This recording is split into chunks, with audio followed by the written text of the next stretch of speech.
Hey, good morning. This is Elise Buie with the Maximum Mom podcast. And today I am live with you just on my own. Our scheduled guest did not come. I have no idea what happened, and I won't tell you who it is because for all I know, it's my fault that she's not here. I have no idea if maybe a follow-up email didn't get sent or something. So I decided to take this time to meet with you all myself after our Maximum Lawyer Guild Mastermind that we just had this past weekend, which was an amazing experience. And I wanted to touch base with you all about that. First, if you're not a part of the Maximum Lawyer Guild, I would highly recommend you looking into it. I mean, you can reach out to Becca in the Maximum Lawyer group, find out. I'm sure they post things and let everyone know in the Maximum Lawyer group about it. If you have any questions at all and want to reach out, I'm also happy to answer anything. But that being said, I mean, we had so many robust conversations in that guild. And in our mastermind this weekend, which we held in Scottsdale, Arizona, we're actually headed to Atlanta in April. But it made me realize that there's so many things we need to talk about as law firm owners, lawyers, moms. One of the things that I think is so important, and I was asked so many times at this meeting, what does my typical day look like? How in the world do I do the things? And how have I, over the years, been running this firm, dealing with a large family and practicing law?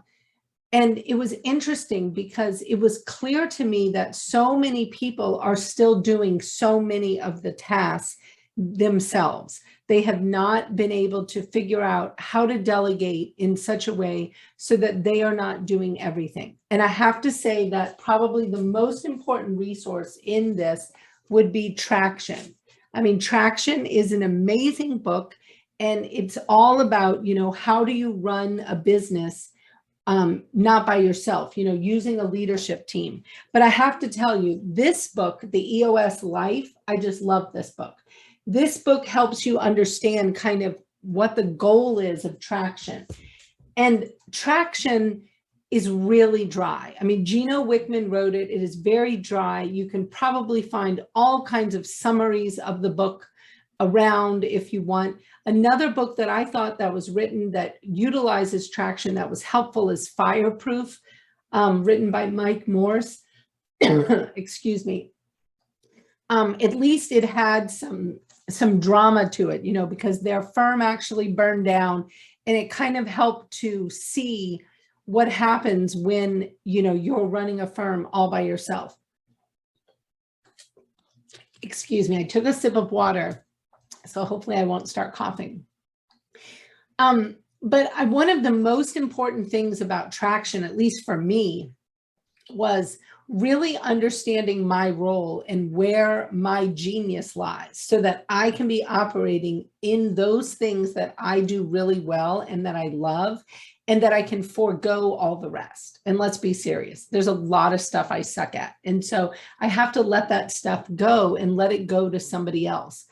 And as you start this process, you don't have to have a big firm and a big leadership team and all those things. You can just start very simply.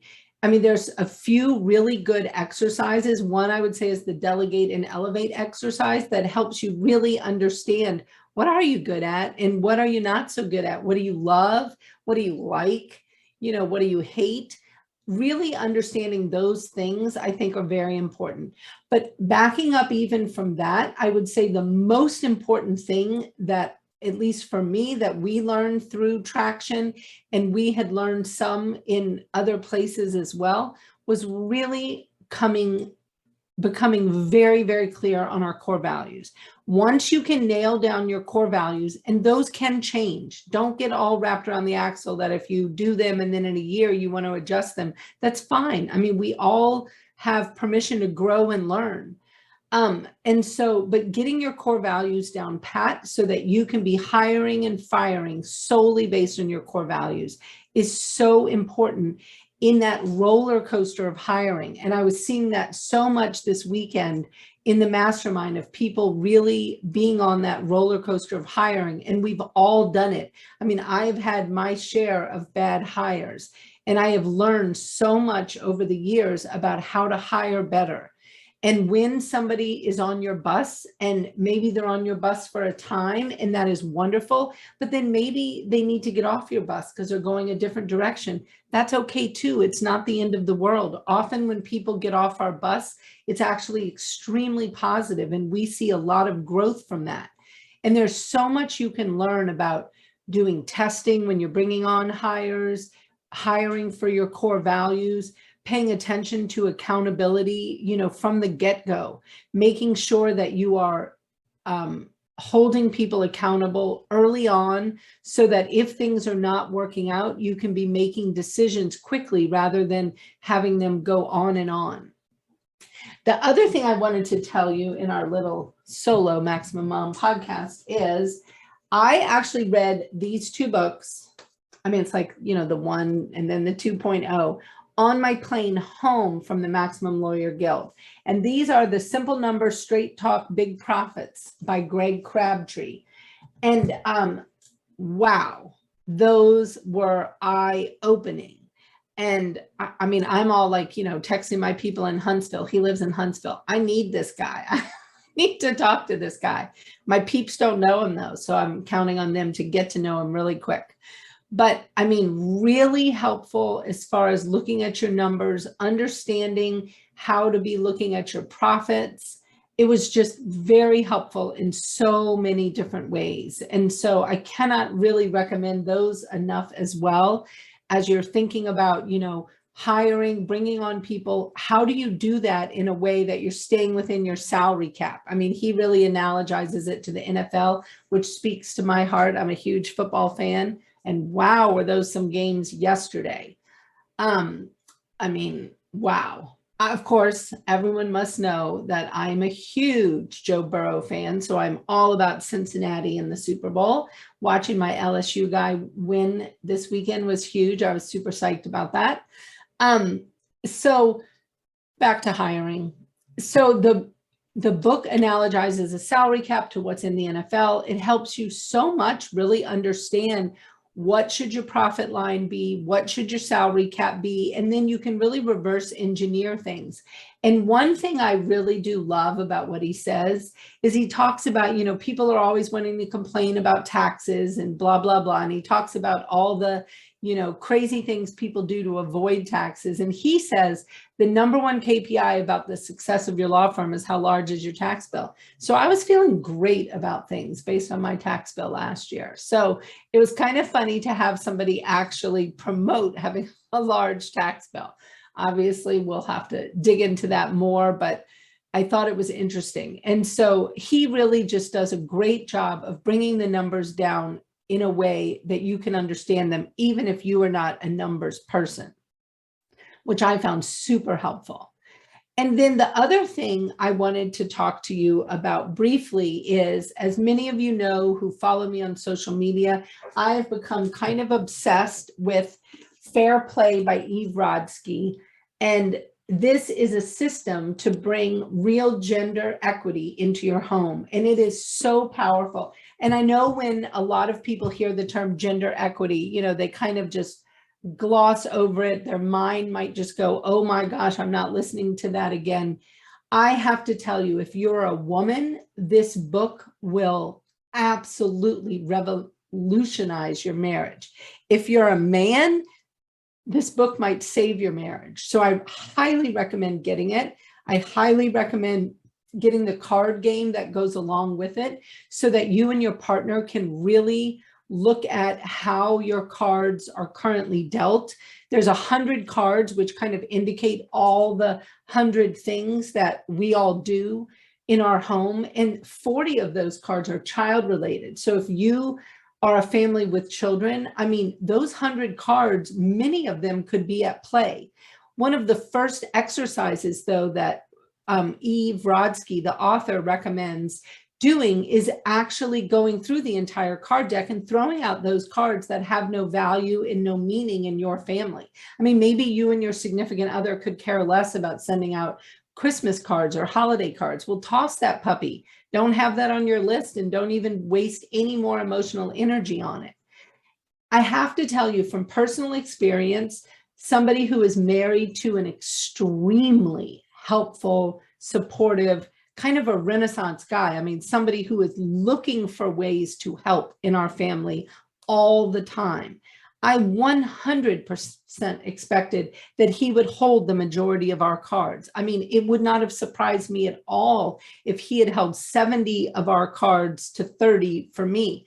I mean, that would not have surprised me in the least, as helpful as he is.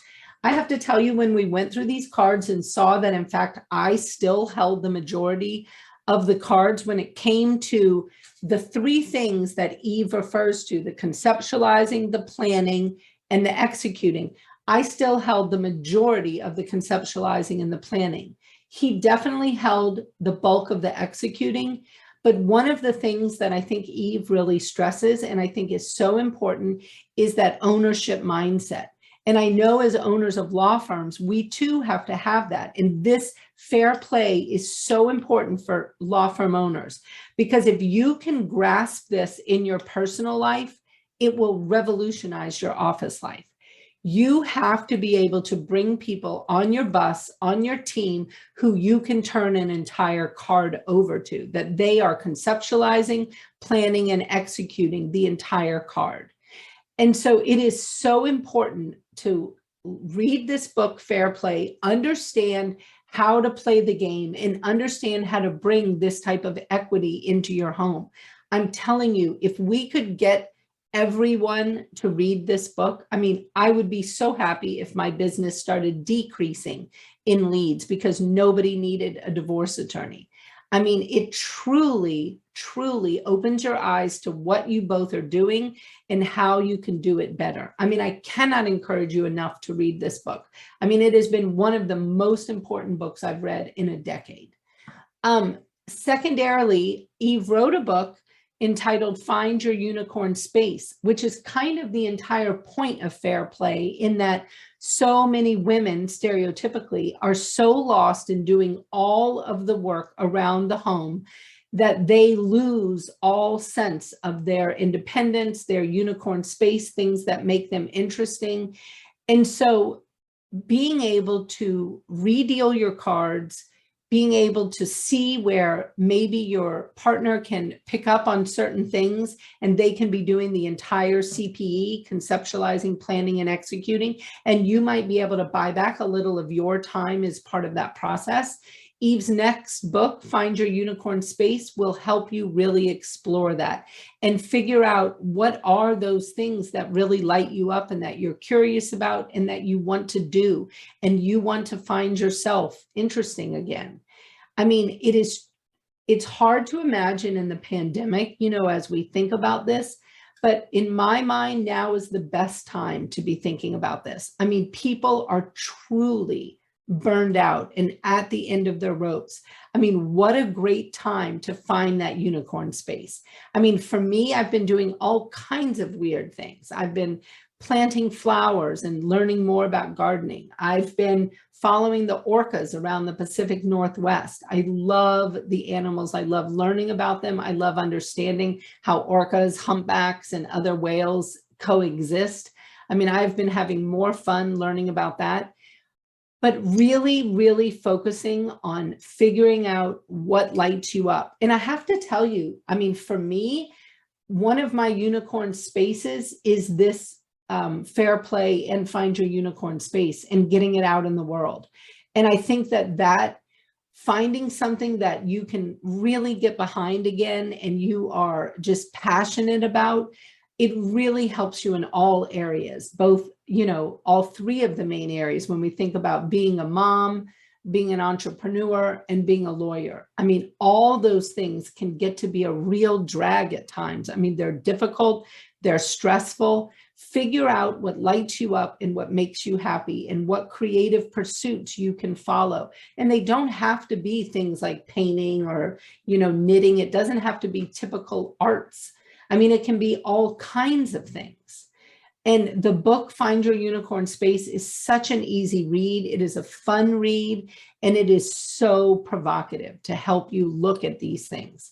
So I really, really want to encourage you to read the books that I mentioned, the Traction, the EOS Life. I mean, there's a variety of books in the Traction family of books, like Rocket Fuel. There's quizzes you can take to help you better understand if you're a visionary or an integrator. Understanding that is very important. I mean, really critical. And then the Simple Numbers, Big Profits books by Greg Crabtree. I really encourage you to read those. And then again, both of Eve Rodsky's books, Fair Play and Find Your Unicorn Space. So really, I am so happy that I was able to come to you all and talk to you on my own. And I hope that this is helpful to you and that you are able to dig into these things. And if you have any questions, or let's say you can't find Eve's cards, the Fair Play cards online, let me know. I have a large supply and I'm happy to mail them out to anybody free of charge. So just shoot me up, send me your address, and I will get those in the mail to you. Because anything I can do to help families get this right so that they're not coming to me for divorce makes me happy. And what we can do in our homes to improve our children's lives and let them see both parents stepping up and doing the work, it's only going to benefit our families and our children in the future.